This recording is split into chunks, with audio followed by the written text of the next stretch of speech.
پہلا لفظ تلاوت کیا ہے انما۔ قرآن میں جہاں پہ بھی انما آ جائے، نہیں جی غور کیجئے گا، اسپیسیفک سرکل از کریٹ، ایک دائرہ بنتا ہے۔ جب بھی قرآن میں انما آئے دائرہ بنے، دا ان سائڈ آف دا سرکل، دائرے کے اندر، دیز پیپل کنسرن ود انما، دائرے کے اندر ہیں انما والے،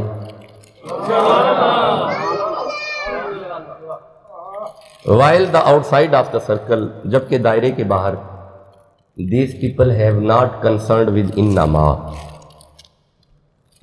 یہ اور ہیں یہ اور ہیں۔ اب میرے بچے جو علماء ہیں وہ جانتے ہیں کہ یہ کلمہ حصر ہے، یہ حصر جہاں پہ آ جائے کسی کو خاص کرتا ہے، حصر جہاں پہ آ جائے کسی کو خاص کیسے کرتا ہے، میں اسے پنجابی میں سمجھاتا ہوں۔ انما کا معنی پتہ کیا ہے پنجابی میں؟ انما کا معنی پنجابی میں ہے لو دسو اے دے تو علاوہ ہور ہے کیجے، نہیں آپ سمجھے نہیں۔ انما کا معنی پنجابی میں یہ بنتا ہے لو اے دسو جناب، لو اینا تو علاوہ ہے کیجے، معنی میں کر رہا ہوں اور میری آنکھوں میں آنسو آ گئے ہیں، اتنا پیارا یہ معنی ہے، اور وہی دسو اینا تو علاوہ اور ہے کیجے ہے۔ اچھا چلو میں مزید آسان کرتا ہوں۔ ان قرآن وین وہ اسے انما a specific boundary line is created، قرآن میں جب بھی انما آ جائے ایک باؤنڈری لائن بن جاتی ہے، دا ان side of the boundary, boundary کے اندر اندر یہ جو لوگ ہیں یہ انما والے ہیں،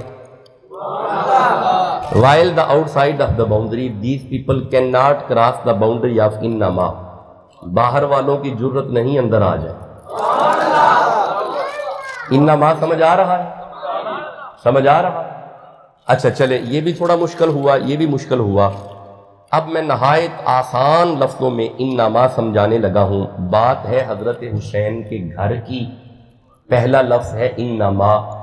انما کا معنی پنجابی میں یہ ہے کہ جہاں پہ بھی قرآن میں انما آ جائے، انما تو بعد جنہ دی گل ہون لگی ہے نا اونا ورگا کوئی،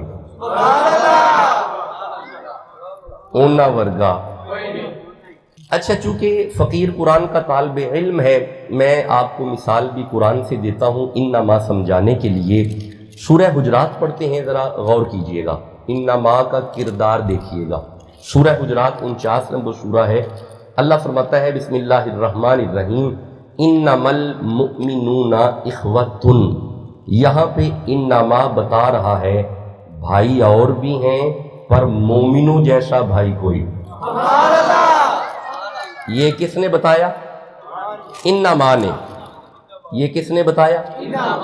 یہ سیگریگیشن، بھائی تو اور ہیں لیکن مومنوں جیسا کوئی نہیں، یہ ڈویژن کس نے کی؟ انما نے۔ اچھا ٹھہرو میں ایک اور مثال دیتا ہوں۔ یہ جبریل علیہ السلام جب مریم کے پاس آئے نا تو اللہ سورہ مریم میں فرماتا ہے قالا انما انا رسول ربی، انما انا رسول ربی لأہب لک غلاما زکیا۔ یہاں پہ انما بتا رہا ہے فرشتے تو اور بھی ہیں پر جبریل جیسا کوئی نہیں، جبریل جیسا۔ اچھا ٹھہرو ایک اور آیت پڑھتے ہیں، مزید انما سمجھ آئے گا، ٹھہر جو۔ سورہ مائدہ پڑھتے ہیں، 5 نمبر سورہ کی 55 نمبر آیت ہے۔ اللہ فرماتا ہے انما ولیکم اللہ ورسولہ، یہاں پہ انما بتا رہا ہے ولی تو اور بھی ہیں پر اللہ جیسا ولی کوئی نہیں، مصطفیٰ جیسا ولی کوئی نہیں۔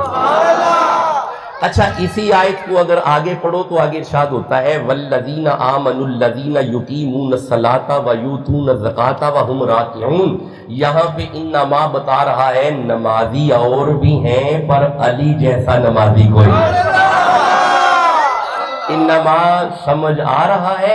اچھا ٹھہرو ایک اور آیت پڑھتے ہیں، سورہ حامیم سجدہ کی آیت ہے۔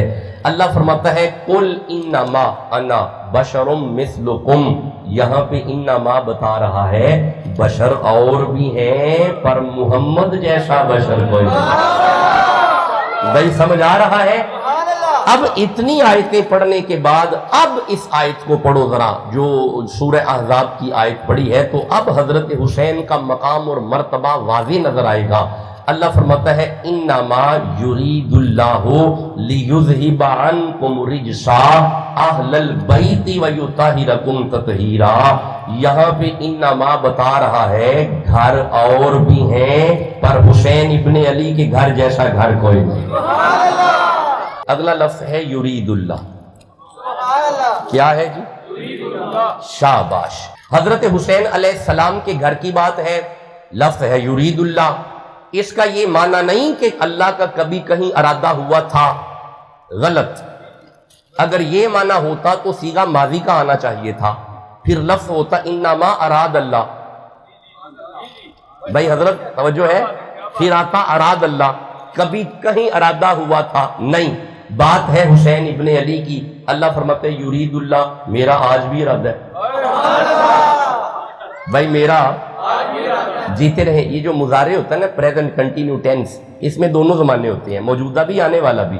میرا آج بھی ارادہ ہے، پنجابی گل کرا، اللہ فرماتا ہے میرا آج بھی ارادہ ہے، میرا شاباش۔ پنجابی میں اس لیے بولتا ہوں تاکہ آپ میرے ساتھ ملیں، میرا آج بھی ارادہ ہے۔ اے تسا غور نہیں کیتا، کسی بندے کا ارادہ نہیں، اللہ کا ارادہ ہے۔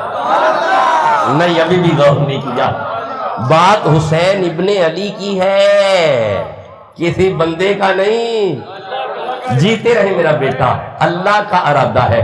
مولا تیرا کیا ارادہ ہے؟ فرمایا لیذہب عنکم رجسا، میرا ارادہ ہے کہ حسین تک پلیت نہ آئے، میرا ارادہ ہے کہ علی تک۔ آپ ابھی بھی چپ بیٹھے ہیں، کسی بندے کا نہیں، اللہ کا ارادہ ہے۔ نہیں ٹھہرے، میں دوبارہ عرض کرتا ہوں، اللہ فرماتا ہے کہ علی کے گھر کو میں نے پاک کیا ہے، حسین کے بیڑے کو میں نے پاک کیا ہے، سیدہ زہرا کے گھر کو میں نے پاک کیا ہے، بندوں پہ نہیں چھوڑا۔ نہیں، ابھی بھی توجہ نہیں ہوئی آپ کی، بندوں پہ نہیں چھوڑا۔ گھر یہ بھی میرا ہے، اسے بندے پاک رکھیں، گھر یہ بھی میرا ہے، اسے بندے پاک رکھیں، کوئی نقص بھی رہ گیا معاف کر دوں گا، اس کی طہارت میں کوئی نقص بھی رہ گیا معاف کر دوں گا۔ حسین ابن علی کے گھر کی پاکیزگی کسی پہ نہیں چھوڑنی، کیونکہ مجھے نقص نہیں برداشت۔ کوئی مولوی اٹھ کے ان کا نقص نہ بیان کرے، اور جسے اللہ پاک کرے نا، وہاں پہ خطا کا احتمال بھی نہیں ہوتا۔ بھائی بولو تو صحیح، جسے سمجھ آ رہی ہے۔ جو بندہ ان کے گھر کی طرف خطا کی نسبت کرے، اس نے اللہ پہ شک کیا ہے۔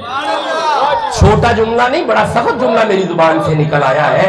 جسے اللہ پاک کرے، وہاں پہ خطا کے متعلق سوچا بھی نہیں جاتا۔ اس گھر کو اللہ نے پاک۔ اچھا ایک منٹ ٹھہرو، یہاں پہ اللہ کا گھر ہے، رک جائیں، سورہ بقرہ پڑھتے ہیں۔ دیکھیے آپ بھی محقق ہیں، فقیر بھی محقق ہے، آپ اپنی تحقیق پیش کریں، ہم اپنی پیش کر رہے ہیں۔ آپ اپنی بہتر تحقیق لائیں، ہم اپنی لا رہے ہیں۔ آپ کو اگر ہماری بہتر لگے، اسے وصول کر لیں، اس سے بہتر ہے تو لے آئیں۔ بھائی اس سے بہتر ہے تو لے آئیں نا، تو لے آئیں، اگر بہتر ہوگی ہم قبول کر لیں گے، نہ بہتر ہوگی رد کر دیں گے۔ اس میں فکر والی کون سی بات ہے؟ محققین کے ہاں ایسا ہوتا آ رہا ہے، مجتہدین کے ہاں ایسا ہوتا چلا آ رہا ہے۔ امام اعظم پاک کا جو فتویٰ ہوتا تھا، امام شافعی تسلیم نہیں کرتے تھے، کبھی لڑے نہیں تھے وہ۔ بھائی بولو تو صحیح، کبھی لڑے نہیں تھے۔ امام محمد اپنا موقف رکھتے تھے، امام یوسف اپنا موقف رکھتے تھے، کبھی لڑائی نہیں ہوئی تھی، کبھی انگشت تان نہیں اٹھائی تھی، کبھی قدورت نہیں ہوئی تھی، اختلاف رہتا تھا، خلاف نہیں ہوتے تھے۔ بھائی غور ہے باتوں کی طرف؟ امام اعظم اپنی ساری تحقیق پیش کر کے فرماتے ہیں یہ میری کاوش ہے، اس سے بہتر ہے تو لے آؤ۔ بھائی اگر بہتر ہے تو آپ بھی لے آؤ۔ خبردار جس گھر کو اللہ پاک کرے، وہاں پہ خطا کا سوچنا بھی نہیں۔ جسے سمجھ آ رہی ہے وہ تو بولو نا۔ جس گھر کو اللہ پاک کرے۔ اچھا ٹھہرو، یہاں پہ بھی اللہ کا گھر ہے۔ اللہ فرماتا ہے زہرا کا گھر میں نے پاک رکھا ہے. رکیے گا ذرا رکیے گا, سورہ بقرہ کی طرف میں آ گیا. سورہ بقرہ 2 نمبر سورہ ہے. اللہ فرماتا ہے بسم اللہ الرحمن الرحیم وَأَعِدْنَا إِلَىٰ إِبْرَاهِيمَ وَإِسْمَاعِيلَ أَن طَهِرَ بَيْتِيَ لِلطَّائِفِينَ وَالْعَاكِفِينَ وَالرُّكَعِ السُّجُودِ. آیت ختم ہوگی, سبحان اللہ کہہ دو. وَأَعِدْنَا إِلَىٰ إِبْرَاهِيمَ, اللہ فرماتا ہے ہم نے عہد لیا, ہم نے تاکید کی ابراہیم کو, و اسماعیل اور اسماعیل کو, کیا؟ ان طاہرہ بیتیا, یہ میرا گھر ہے, اسے تم پاک رکھو. ہائے ہائے, آپ نے ابھی بھی غور نہیں کیا. اللہ فرماتا ہے کعبہ میرا گھر ہے. ہم نے خلیل اللہ کو تاکید کی, ہم نے ذبیح اللہ کو تاکید کی, یہ میرا گھر ہے. کیوں؟ ان طاہرہ بیتیا للطائفین والعاکفین والرکع السجود. یہاں پہ بندوں نے آ کے اعتکاف کرنا ہے, یہاں پہ بندوں نے آ کے سجود کرنے ہیں, یہاں پہ بندوں نے آ کے رکوع کرنے ہیں, یہاں پہ بندوں نے آ کے رکنا ہے. یہ میرا گھر ہے. خلیل اسے آپ پاک رکھو نا. ہائے ہائے, غور نہیں کیا آپ نے, یہ میرا گھر ہے. آپ نے ابھی بھی غور نہیں کیا. اللہ نے اپنے گھر کی پاکی کی ذمہ داری خلیل اللہ کے کندھوں پہ رکھی, ذبیح اللہ کے کندھوں پہ رکھی. جب آئی نا فاطمہ کے گھر کی باری, اللہ فرماتا ہے انما یرید اللہ, ہائے ہائے, یرید اللہ, میرا گھر خلیل پاک رکھیں گے, حسین کا گھر اللہ نے پاک رکھے. یار اس کا مطلب ہے, میں ایک جملہ عرض کر لوں, کعبہ اتنا پاک ہے جتنی خلیل اللہ کی طاقت ہے, زہرا کا گھر اتنا پاک ہے جتنی اللہ کی قدرت ہے. نہ خدا کی قدرت عقل میں آ سکتی ہے, نہ حسین کی پاکی عقل میں آ سکتا ہے. بندے تل بھی لگائے, قدرت عقل بھی نہیں آتی. بھائی سمجھ آ رہے بھائی؟ علی کا گھر پاک ہے, حسین کا بیڑا پاک ہے, مولا علی کا ڈیرا پاک ہے, اس گھر کا بچہ پاک ہے. پلیت ان کے گھر تک نہیں آتے. اس کا مطلب ہے لڑنے کی ضرورت نہیں کہ فلاں بندہ حسین ابن علی کو کیوں نہیں مانتا, فلاں کیوں نہیں مانتا, فلاں کیوں نہیں ماننے کیسے؟ پلیت کا کام ہی نہیں. حسین تک آنا پلیت کا. اب ایک جملہ نا بڑی جلدی سے میری زبان پہ آ رہا ہے, اور یہ سنیوں کے لیے ہے. سنی چپ نہیں رہیں گے یہ جملہ سن کے. جو حسین ابن علی تک نہ آ سکے اسے پلیت کہتے ہیں, اور جو حسین کے بابا کا چہرہ تکتا رہے اسے صدیق کہتے ہیں.